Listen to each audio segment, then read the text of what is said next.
Hello everyone, I'm Captain Logan, and today I'm going to talk a little bit more about PS4 Spider-Man. By popular demand, last week I talked about this game on the Omnibus, and folks were a little bit disappointed that I didn't talk more in depth and that I didn't do spoilers on this. I did a non-spoiler review on that show, primarily because I had Eric sitting next to me, and he has every intention of playing this game, and I didn't want to give too many spoilers, but also because it had only been out for a couple of weeks, and I wasn't sure how many people had actually gotten through the whole thing, and some folks were like, it's already been out 20 days, Cap. Everyone's played through this. I know a lot of folks that haven't yet, but of course I could have made a video just for folks that had and said, you know, if you haven't played this yet, you should wait to watch this. And I know there are probably more people that wanted to hear a spoiler review than a non-spoiler review, but again, I had Eric in the room. I couldn't really do that day, and I had just finished playing through the story of that day, and so I was anchoring to talk about it, but felt kind of, you know, handcuffed where I couldn't do any more than I did. So today, for everybody that has played through the game, I'm going to talk some more about it. I'm going to do spoilers now. I'm going to talk story stuff. A lot of people asking for character and thematic analysis. I will do a little bit of that today, but eventually I do want to do a rewind on this, and I'm sure another playthrough or two. There's a lot of things that I'll pick up on that I didn't this time. I may have some criticisms today that will be fleshed out and paved over by another playthrough, so if I say some things that you think are kind of inaccurate, I mean, feel free to comment on it, but that kind of thing is liable to happen with just one playthrough. I'm not always going to grab everything. I'm not going to know everything perfectly, and so think of this as, you know, kind of an immediate reaction. I have had about a week to let this simmer and to think about it a little bit, but this is effectively a how I felt about with spoilers, and kind of a part two, since I already talked about this last week. As I talked about before, I love the gameplay with this a lot. I really do enjoy the story. I think it's pretty dense. I think there's a lot to sink my teeth into. There are some things that strike me as a little bit convenient, a little bit contrived, but it's not horrible in that area, and I'll talk about some of that here in a little bit. I want to start by talking about the kind of overall design choice in the world and placement and how many years have passed and all of that. It is taking, of course, a lot of its cues from Arkham Asylum, the Arkham City, the Arkham series. One of the big things that it took from that I think was probably a really smart move for a couple of different reasons is it set it a little bit further into Peter Parker's career. It's not like a year one, year two thing like we often do with Spider-Man, and that's the thing that Arkham did with Batman, of course. I think primarily because it wanted to do a who's who of the Rogues Gallery and have a lot of cool boss battles and things like that, and it wanted to redesign that world and show you what all those different villains and different characters look like in that world. Well, Spider-Man does exactly the same thing, and I think, again, it's a smart idea because you can do some of Peter's Rogues Gallery without having to introduce them for the first time, and it's interesting, though, because unlike Arkham, a lot of the major events that seem to be, by the time you get into this, by the time you get to the end of this, that seem to be kind of destiny for Peter Parker haven't happened yet.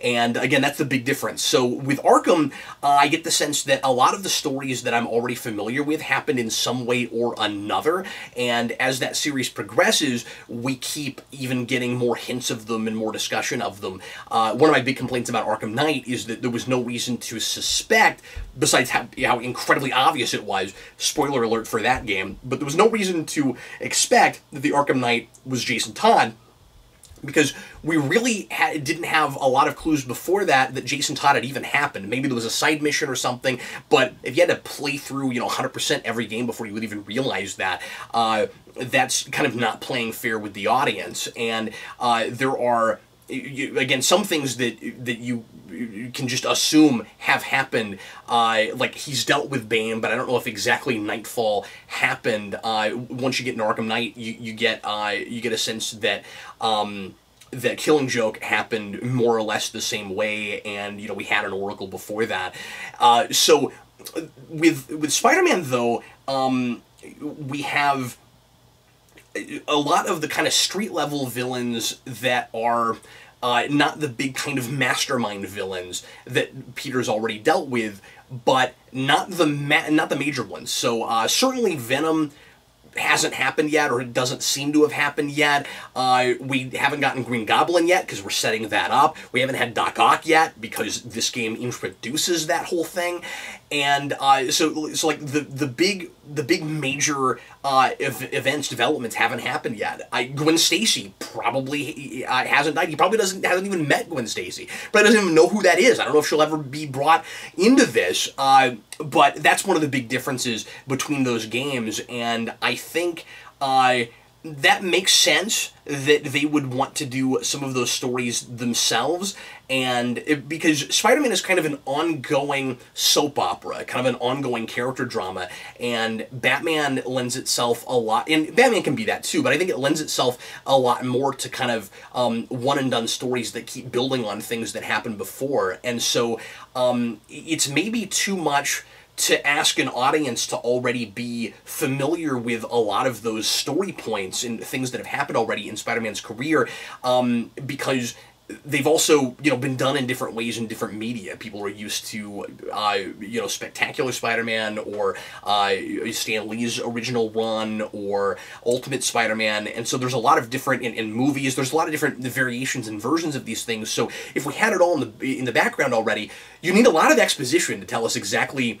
what happened and how those things happened, and there could kind of be too much baggage. So I really like the way this game handles that, where it's establishing its own lore and its own aesthetic and its own mythology while already having Peter several years into his journey. I think it's having its cake and eating it too wonderfully in that. And having this be an older Peter Parker, you've got a more mature, less wet behind the ears Peter that still has a lot to learn. And I like the idea that he's already 8 years in. He already has a lot of experience and know-how and knowledge and a little bit of wisdom before the really major crazy stuff happens, and before it gets really, really personal for him. I don't get the sense that he's really dealt with a lot of personal villains, like he's created a lot of these villains in the same way that he will as time moves on, and I think it's a little bit more realistic in that sense. I've heard some people say, like, really, we're 8 years in and Spider-Man hasn't dealt with Green Goblin and he hasn't had that stuff happen. We're used to those things happening in high school or in college, and it works just fine to do it then too, but I also think that this is a really valid version of that, interpretation of that, because I buy maybe more than I would at the end that Peter is mature enough in everything he's gone through and dealt with that A, he doesn't completely crack and lose his mind. Because we have a lot of characters that are doing that, and you have to ask yourself, with all these characters that are, and this is a big thing I'll talk about in a minute, with all these characters that are a foil for Peter Parker, that are characters who are given the opportunity to either choose the path of responsibility or not, be it because they're desperate or because they want revenge or whatever it is, why is it that Peter Parker doesn't crack under the pressure of that ultimately, even though he's certainly challenged to, he's certainly tempted to? Why does it happen to them and not to him? And I think one of those reasons is because of a lot of years of experience insisting on not changing on that on that score, on making sure that he puts other people first, and that he continues to take the lesson that he learned with Uncle Ben, no matter how difficult it is, and no matter what the unfortunate repercussions of that can be, versus what would happen if he put himself or his selfish desires in front of everyone else. How much worse things would be if that happened. And so I think some of that is just that time, it's just experience. So I really buy that. I think another big reason the game does that is to separate itself from all these other versions of Spider-Man. I can't think of another version where I didn't jump in either in Origin or shortly after Origin. Peter usually is, again, in high school or even early college, really wet behind the ears.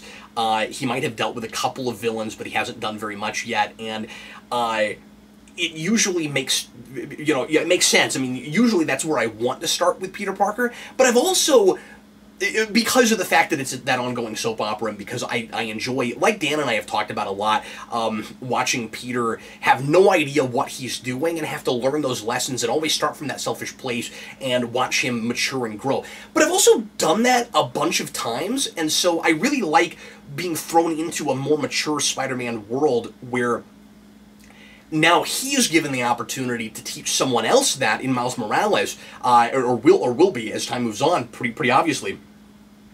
And we get to kind of see a new chapter of Spider-Man while it being the first chapter of this Spider-Man.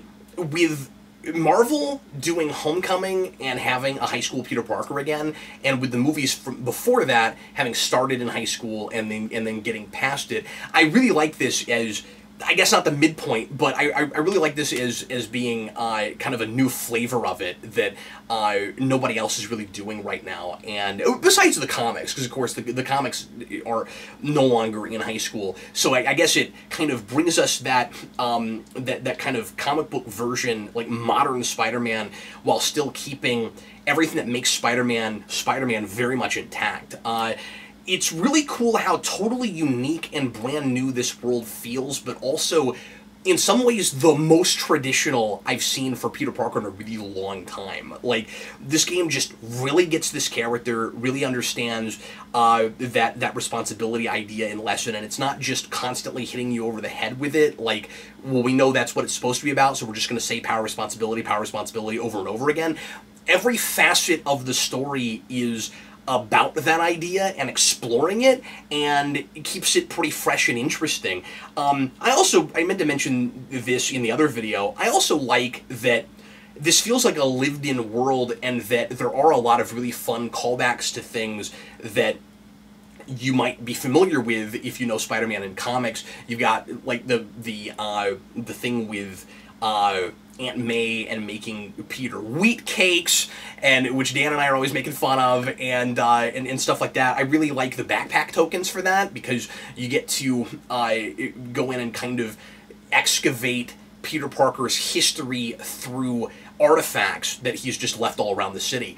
Not that it really makes any sense that he could do that, because A, I don't think he ever had enough money to buy that many backpacks, and B, the webbing has to disintegrate at some point, right? Like, I get the sense that this webbing always stays there and doesn't wear off, but then there would be all these gross webs all over the place all the time, and you'd have to have somebody, like, cut through all the bad guys that he spins, you know, in his webs and stuff.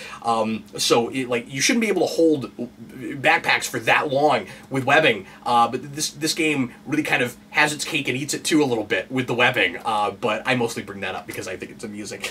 But yeah, it's a lot of fun to find out about this Peter Parker's past, while also it seems like not a whole lot has happened, or at least, again, the big major arcs, and so we're going to get to see those things as we move along. His relationship with Mary Jane is kind of more in the place where you would expect it to be, like in college, where they have tried to get together. It's interesting, like, we're being introduced to a brand new Spider-Man world, but we're in a lot of ways kind of in a status quo like we are with the comics, where it's like they haven't gotten married in this, but like they've tried to get together and it didn't really work, and so now they're going to try to put things back together again, and we know that a lot of audiences want to see Peter and Mary Jane get together now, and the One More Day thing didn't really work, and so it's interesting how the history of comics and of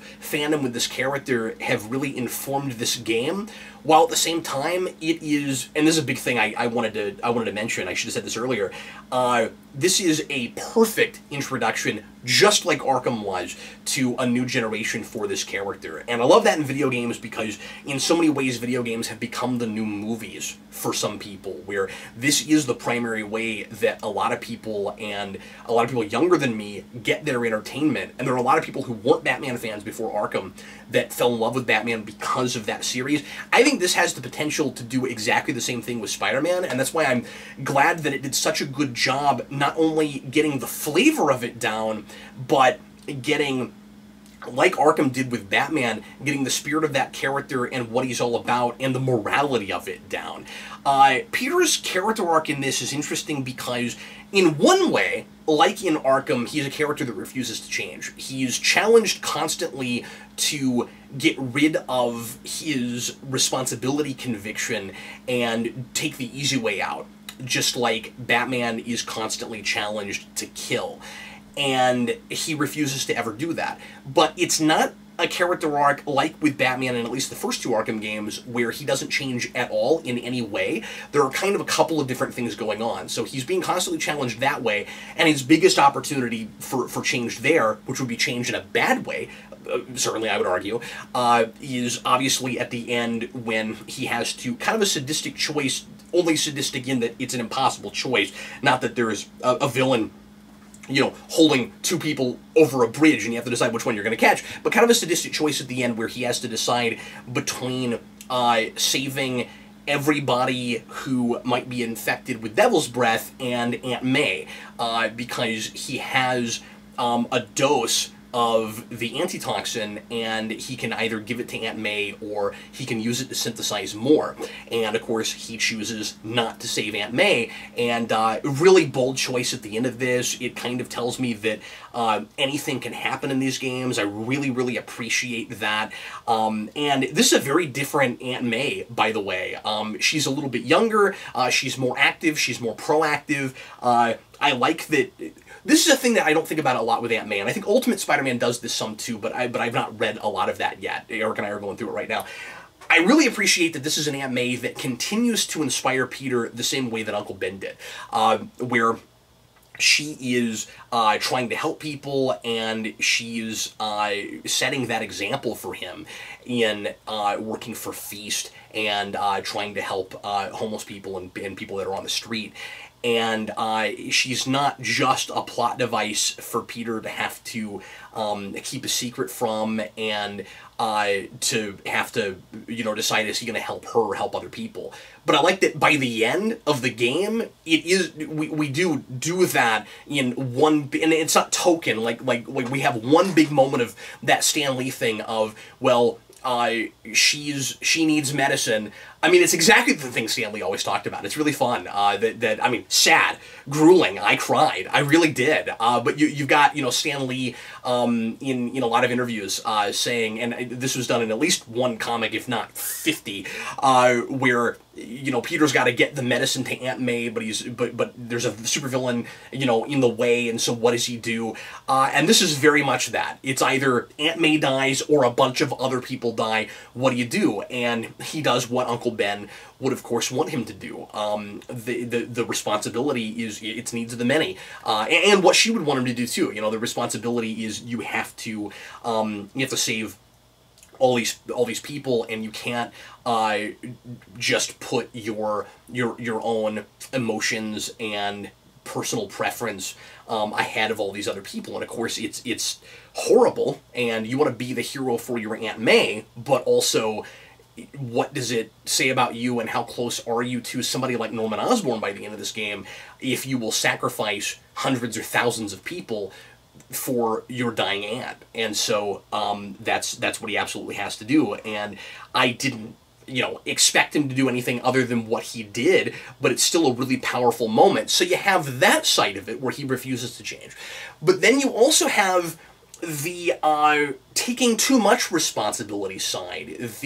And you know, Dan Slott wrote on this game. This is Dan Slott and Christos Gage, and with a lot of the dialogue, I'm assuming I'm hearing more Christos Gage than I'm hearing Dan Slott. I don't know how much involvement Slott really had in the plotting of this, but if it is a 50-50 split or anything close to that, even like a 30 or 40, you know, even if it's like a 40-60 or a 30-70 split, I think Slott redeems himself from his run, which I don't particularly care for, in a lot of ways in this game. One of the big ones is he does that nobody dies thing with Peter Parker, where he takes the responsibility thing to 11 and is almost, I would argue, in a way, closer to turning into a supervillain with that, where it's like he's so obsessed, it becomes too personal, too selfish for him. He's so obsessed with responsibility that he won't make the that he can't make the big choices, that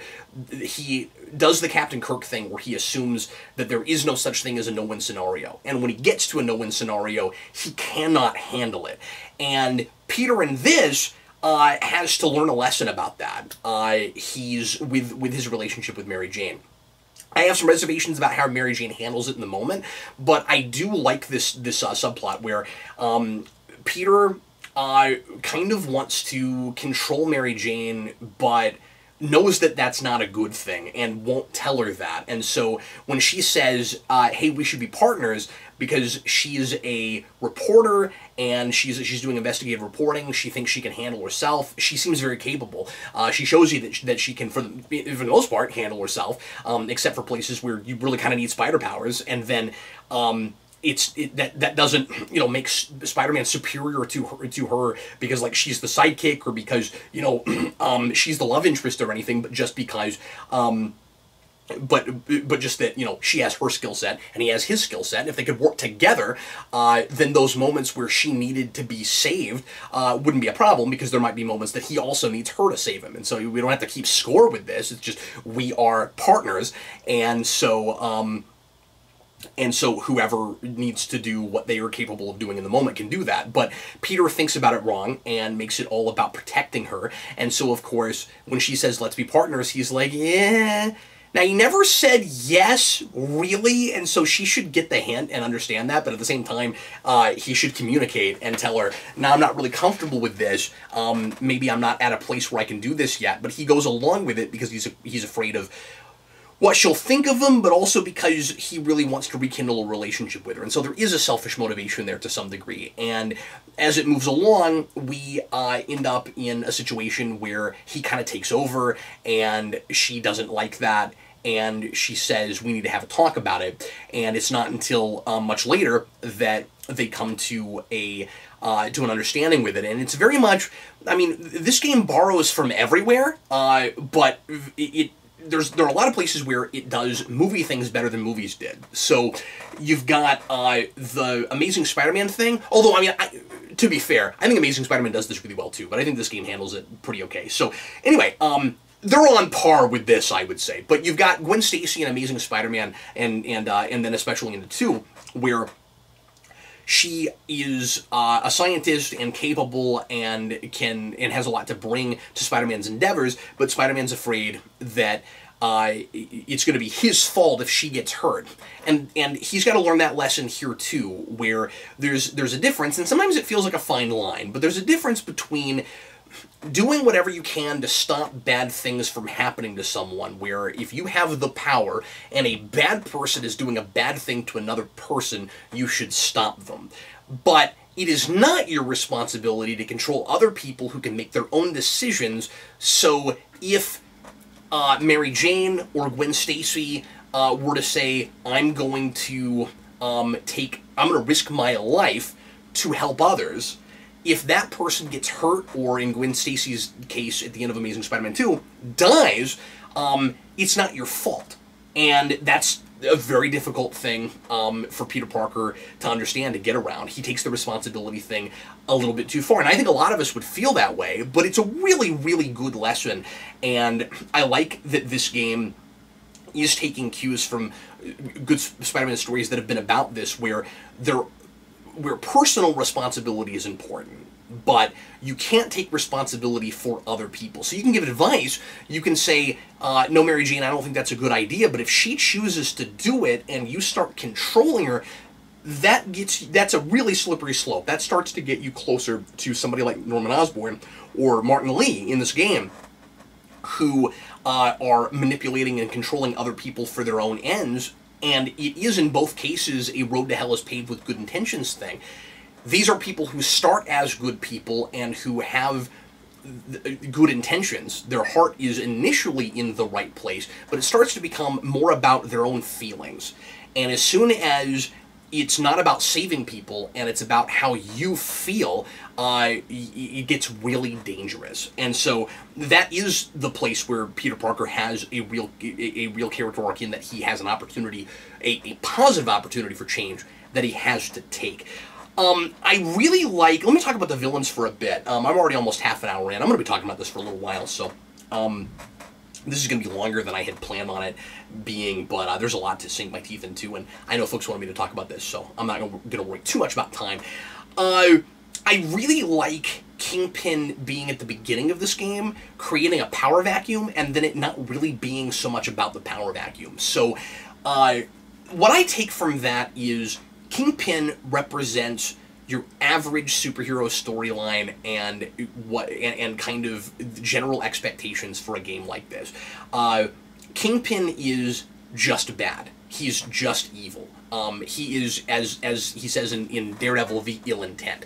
Now, I don't know a lot about this version of Kingpin. He might have at one time been a better person, or we might understand how he got to this place. He's not necessarily two-dimensional. I just haven't spent a lot of time with him. Honestly, it doesn't really matter if he is or not. He's kind of a plot device in this game, and he's not a bad one at all. And I say that because he facilitates this story. He is the occasion for stories that change the status quo.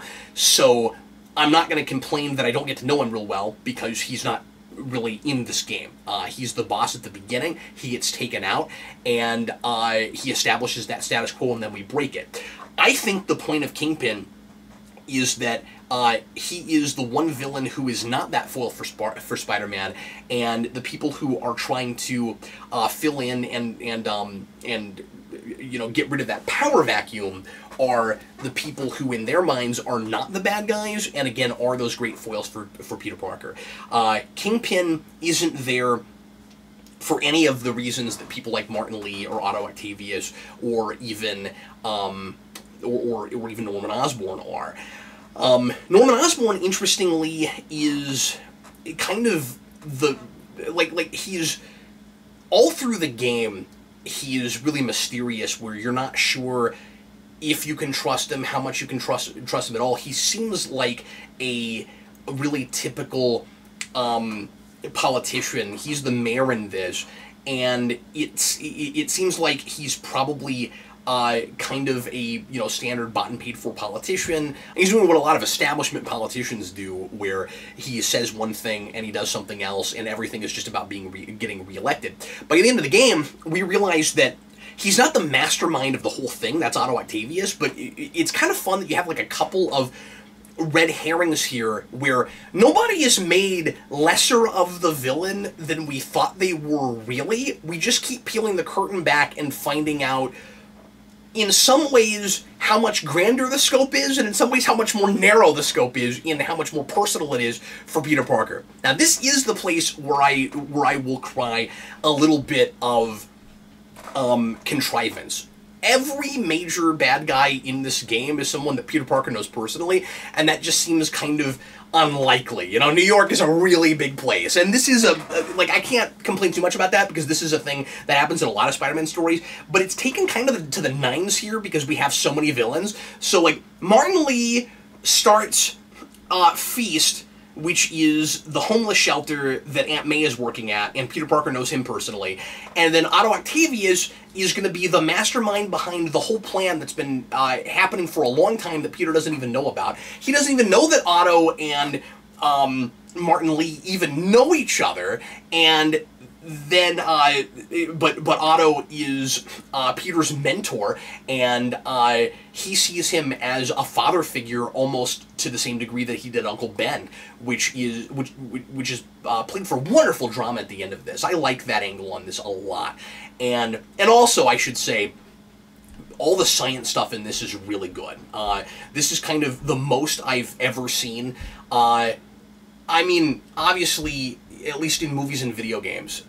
This, I should say, this is some of the most I've seen Peter's, like, scientific ability used to facilitate story, and not making him too much like a Mr. Fantastic level super genius or anything. Like, he knows his stuff, but it feels like he just really did the work and he got there. And I like that a lot. And I also really like that, I'm getting ahead of myself, I also really like that Dr. Octavius helps him build his suit, and then he uses everything he's learned from Otto against him at the end, because Otto turns into not the person he thought he was. I think at one time he probably was. But he ruins himself in a couple of different ways. So anyway, so you have those two bad guys who Peter just happens to know, and then they're roped in with Norman Osborn, who Peter has known since he was a kid because he's the father of his best friend with Harry Osborn. And a lot of that seems maybe a little bit easy, but whatever. Anyway, so you've got so foils for Peter Parker. So you got Martin Lee, who was transformed like Spider-Man was by the same guy Spider-Man was transformed by, with Norman Osborn using him as a guinea pig in his research with Devil's Breath, which of course is not called Devil's Breath yet because he's not making a bioweapon. There are a lot of things this game tries to turn on its head a little bit, so we have an accidental bioweapon instead of somebody initially creating it that way. Now, Dr. Octopus is going to use it that way, but originally the plan for Devil's Breath is essentially like Mr. Freeze trying to cure his wife, Nora, right? It's supposed to be a cure for the disease that killed his wife. I just thought of that. I guess Norman Osborn is a little bit like Mr. Freeze in this. We take that idea in Amazing Spider-Man 2 where Norman was dying and trying to create a cure, and we make it about his family instead of him. So he's not selfish in the same way. He is selfish because he gets to the point where he's not evil yet, but he is duplicitous, and he's taking risks and chances with other people because they're not his family. And so that's bad. And he has ruined people's lives for the sake of his family, and that's why it's important that we make the big dilemma Peter Parker has at the end Aunt May or the world, not the world, but a lot of people, because that's the same choice Norman had and failed, and Peter is given that same moment, and he does the right thing, as sad as it is, and as much as I teared up. By the way, I was already tearing up with the Dr. Octopus thing, and Peter not giving him a chance and walking away, because again, he does the right thing there, but it's absolutely heartbreaking. So anyway, so you got Martin Lee, who's a foil for Peter Parker there because he was turned into, because he was given this power and kind of turned into a monster. You could argue in the same way Peter was, except that his powers are, more blatant and more messed up, and I even kind of like the. I even kind of like how on the nose his power is. Like, maybe that should bug me, but it doesn't. I think it works. That like he is a direct affront to Peter's ideology in being negative, right? Like Peter is all positivity. He's all help people at risk and expense to myself, and he is trying to set a good example for people. And we see that a lot in this game. That's another thing I really appreciate. Is that Peter is that Spider-Man is has different, because the world is not perfect and things are complicated. Spider-Man, of course, affects people in different ways. Some people hate him, some people love him, there's everything in between. This game really gets that right. It's got a really good handle on that. I love J. Jonah Jameson's radio show, and that's a really cool way to use him, where we get to hear him all through this game. And even he has complex feelings about Spider-Man, but is constantly trying to spin it like he absolutely hates him. But there are places where he has to admit that Spider-Man is doing, good things for the city, and then he'll immediately kind of backtrack and be like, yeah, but at what expense? Like at what cost? Hasn't he done way more harm than he has good? That whole thing. And so anyway, but there are a lot of people who Spider-Man is affecting in really positive ways and who do better things in their lives because of Spider-Man. And so Martin Lee is a direct affront to that idea, in that he is the terrible example for people, because he can just touch you and turn you bad and make you go after people. And like a lot of good Spider-Man villains, Peter could have absolutely become this guy, where he's transformed, and his parents are killed. Everything's taken away from him, and he tries to do good things apart from that, It's interesting, too, that setting up Feast has nothing to do with his powers. So it's like, it's almost like his philosophy is great power should be ignored in favor of helping people, and then he can't reconcile those two things.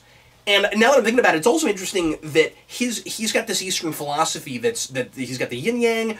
There's a puzzle you have to do where you have to put a yin yang together, and he's all about balance, but he can't find that balance because he doesn't know how to use his power except for evil. So his power is corrupting him and turning him into, I would argue, a way worse thing than what Norman Osborn, at least right now, is.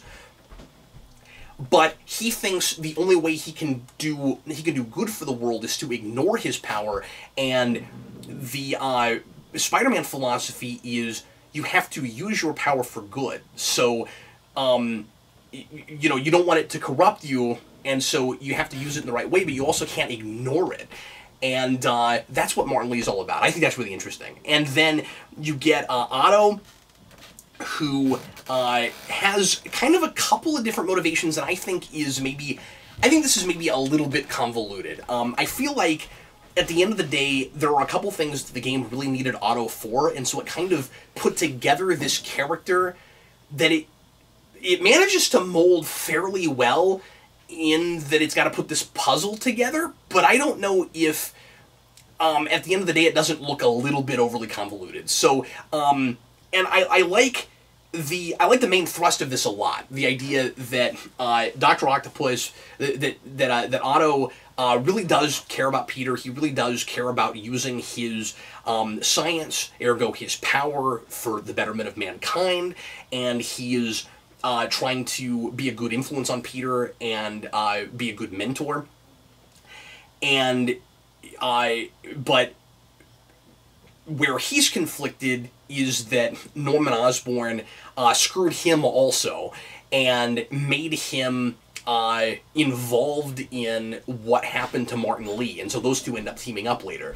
And he doesn't like the horrible things that Norman Osborn put him through, made him be involved in, and so he feels like he was compromised.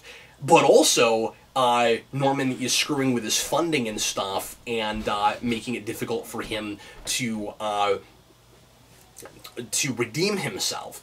And so he gets to, again, revenge place like Martin Lee does, but also at the same time is trying to, you know, help mankind.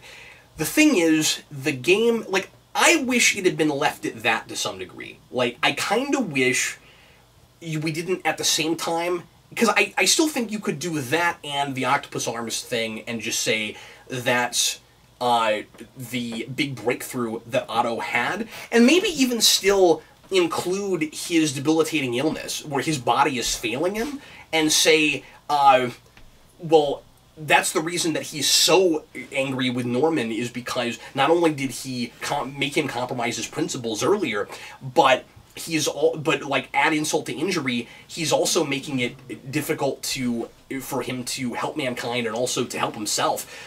He's falling apart. What's he gonna do?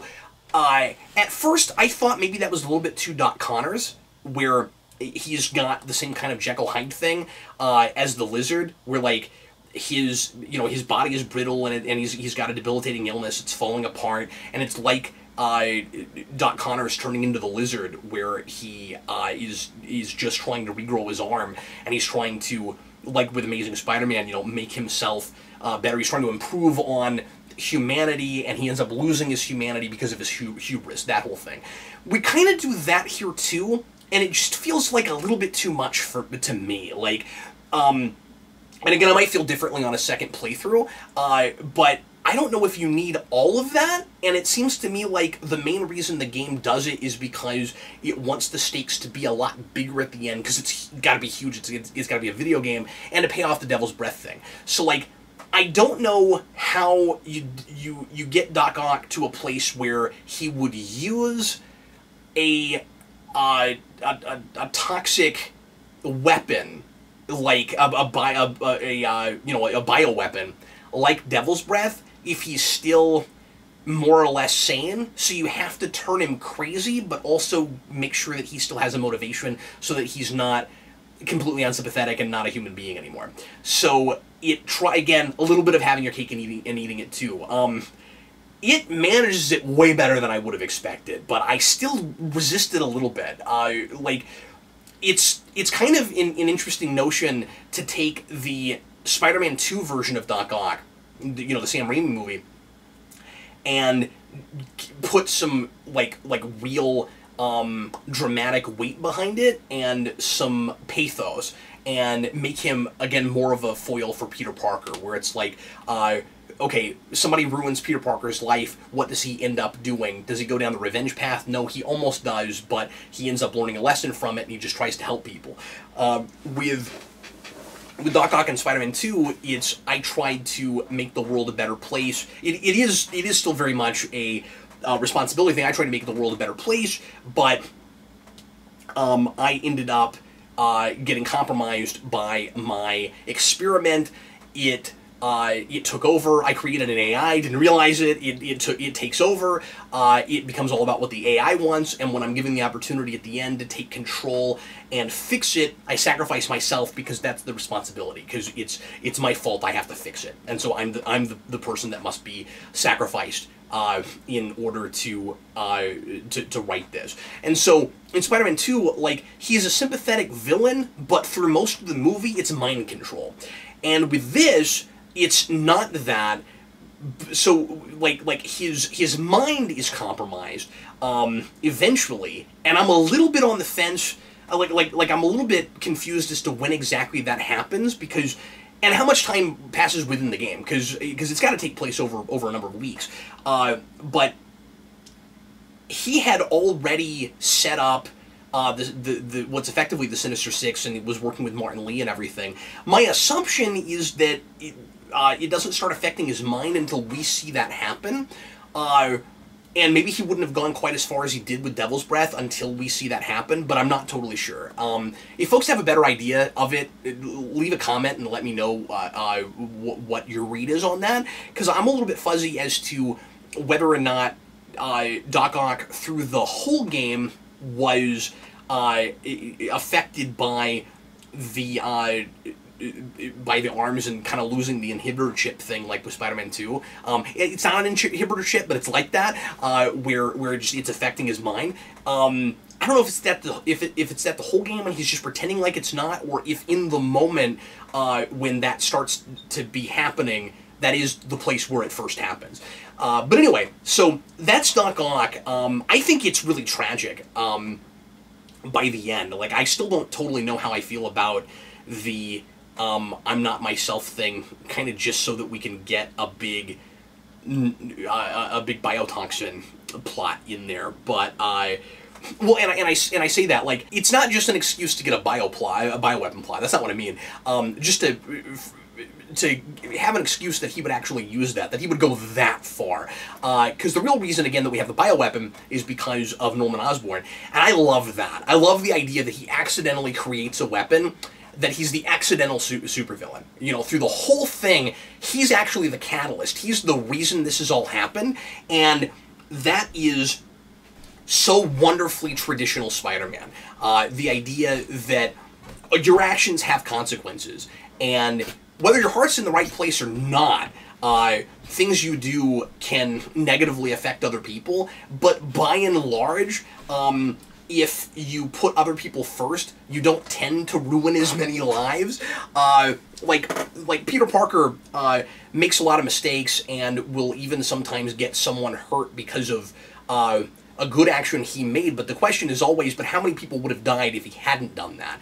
And with Norman Osborn in this, nobody would have died, except for his couple of family members that he was trying to save. And yes, that's sad, and yes, that's horrible, but he negatively affects so many other people's lives in trying to create this cure in the way he does. Now, I don't mean to say that he shouldn't try to make a cure, but he cuts corners, and he breaks laws, and he hurts other people in his endeavors, and of course, you know, that's really bad. And so, again, he's not a supervillain yet, but he does end up creating a lot of the villains. And usually we do that with the hero. It's kind of interesting to have a villain before he's the villain creating other villains. And then, obviously, we're going to get to Green Goblin. I mean, I'll be really surprised if the big bad of the next game isn't Green Goblin. It turns out that the whole game is about Osborn and you don't realize it, and I really like that. That, you know, the game was sold on Mr. Negative. You think he's the big bad, and he's not just a henchman. It's not the Bane thing in Rises. I really like that, too. That he still has his own motivations. It's just... There's someone... There are other people involved helping him, but it doesn't change what he's doing and why at all. So it's kind of cool that there's a red herring, but it doesn't ruin the red herring either. He's still interesting in his own right, but there's... The game is larger in scale, it turns out, and there's also... It's also more interesting, it turns out. And again, I like that Osborn's not ultimately the mastermind, but an accidental villain. One of my favorite parts of the game is just going through his house and learning everything about him, and it's also really cool architecture and really well furnished. I mean, there's a lot of feng shui in that place. It's really well put together. But anyway, it is a really surprising and really satisfactory ending. I like that the whole game we think that Harry Osborn is in Europe, and it turns out that he was under our nose the whole time. There's a scene where we keep doing like a reveal inside a reveal inside a reveal, where there's as Mary Jane, you go into a back room that is kind of what looks like the eventual headquarters for Green Goblin, and that's where Norman's been working on Devil's Breath. And something else I want to mention about Devil's Breath. I'll get to that in a second. And the whole time, Harry Osborn actually is there in stasis, and you don't realize it until the end. I think that's really, really neat.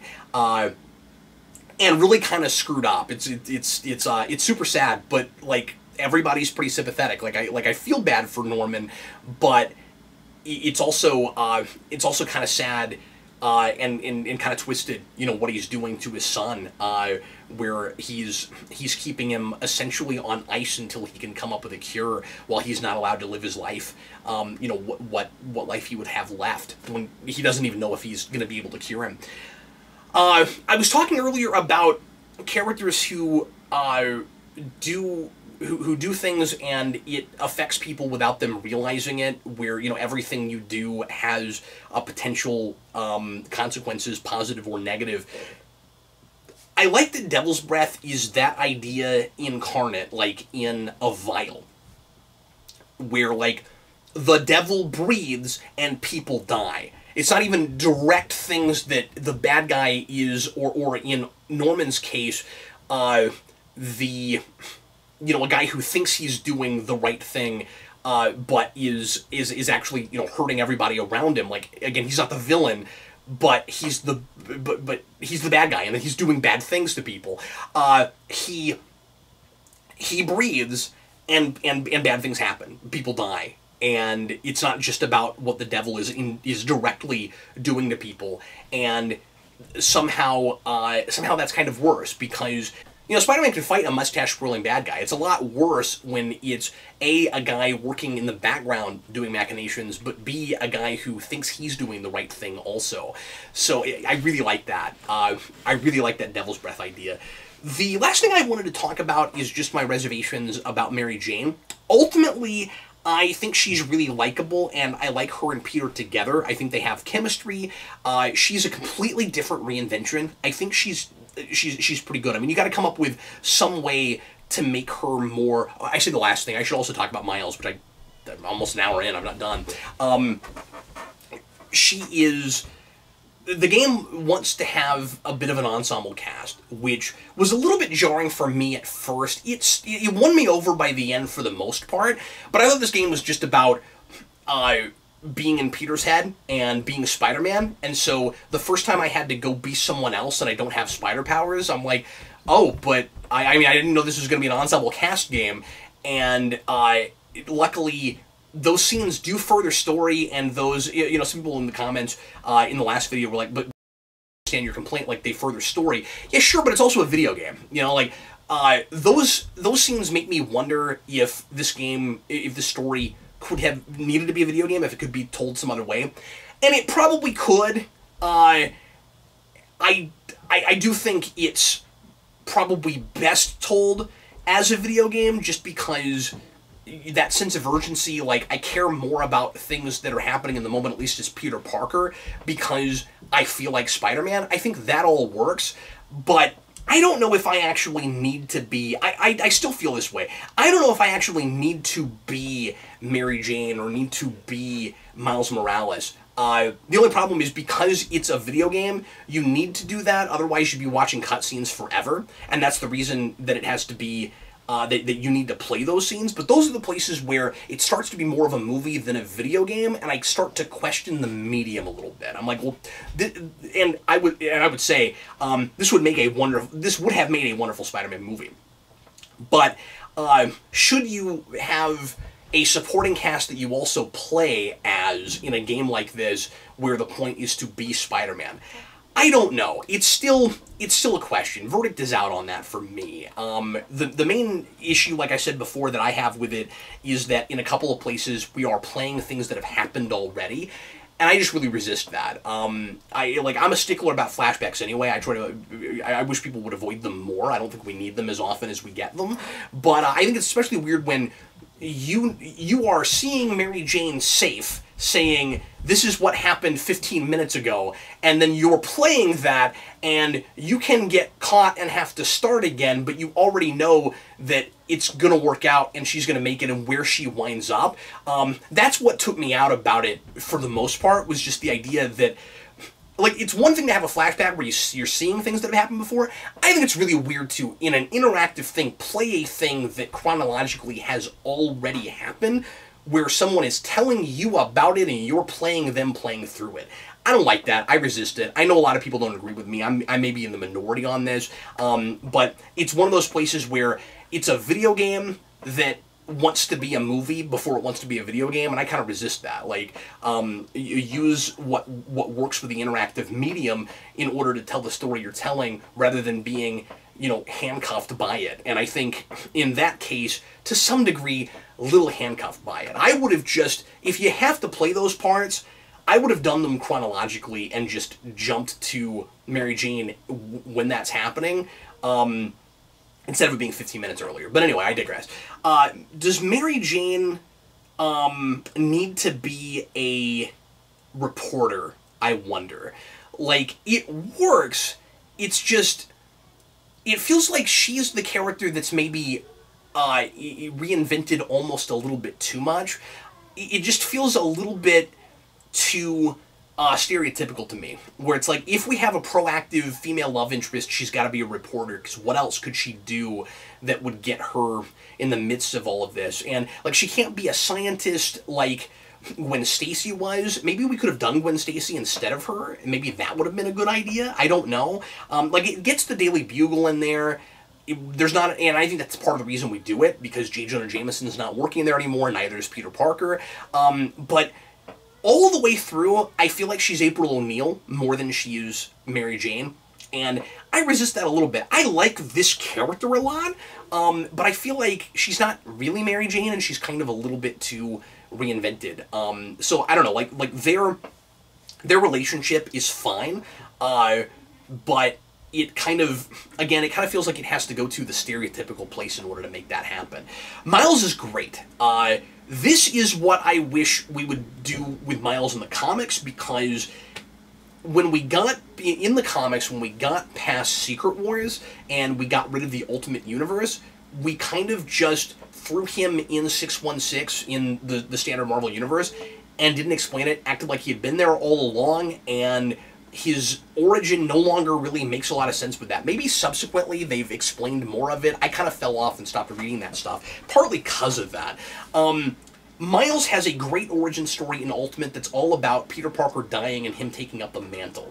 In this, it's all about Peter Parker becoming the Uncle Ben for Miles, and it's a backdoor origin for him, and I love it. I think it's fantastic. I think that, and I will say, those scenes I actually more enjoyed playing and liked being in Miles' head. But part of that's because I know he will be a Spider-Man, and this is about being Spider-Man. So it's kind of fun that in the game, like I was talking about earlier, that gets well past Peter Parker's origin and is in the next stage of his life, is also doing an origin for another Spider-Man. And I wasn't totally sure that's what it was doing until we got to the spider bite. And I don't know if that happens too easily, if the way the spider gets to him is too easy, but whatever. We got to do that somehow, and it could have been way worse. It could have been as contrived as it was in Amazing Spider-Man. It's not that. But anyway, I like Miles. I mean, like, his losing his father is super tragic in this. I hate that because I like that character a lot. It's like, I don't mean I hate it in that it's a big criticism. It's just it was hard losing Jefferson Davis because I really like that character, and you know, that's his Uncle Ben moment. It also plays a little bit like a losing Captain Stacy moment, so that's interesting. His origin feels like Gwen Stacy and Peter Parker at the same time, and Peter has to kind of help him go on the right path and not lose himself. And so, and I also really like that that's Aunt May's idea. I think that's Aunt May's idea, getting him into Feast and helping with the homeless shelter. And so by the time he gets bit, and this is done like really effectively and really economically. Like, we don't have a lot of time to do it, and it's kind of impressive that I buy it with as little time as is spent on it. When we get to the end of the game and we get to that really fun after credit scene where he shows Peter what he can do, and Peter doesn't even pretend like he's not Spider-Man. He just immediately is like, I can do this too. Jumps on the ceiling. I kind of had goosebumps. I really liked that choice. I buy all of that. Like, I get to that point and I'm like, yeah, Miles has... I mean, he had a really good upbringing, he had a really good father, and then he's continued to, in a really vulnerable time in his life, and a really formative time in his life, had the right kind of example given to him. He's got Peter kind of as his new father figure, and I love that. I think it's fantastic. I'm really excited to see what we do with Miles in the next game, and I would guess that it'll be a game where you play as both Peter and Miles in Spider-Man suits. I hope that's what they do. I think that could be really great. And even though I don't like this mini-series, I think you could call it Spider-Man, and that would be pretty fun. But anyway, well, folks, I'm already at an hour. I'm going to go ahead and stop now. There's other things I could talk about, but I didn't plan to talk this long, and I guess I just had a lot to say. So anyway, leave your comments. Let me know what you think. I know some of my criticisms will be divisive, but it's just how I feel about it at the moment. So leave your comments, tell me what you think. And in the meantime, I'm Captain Logan, and I'll see you again soon with lots more videos.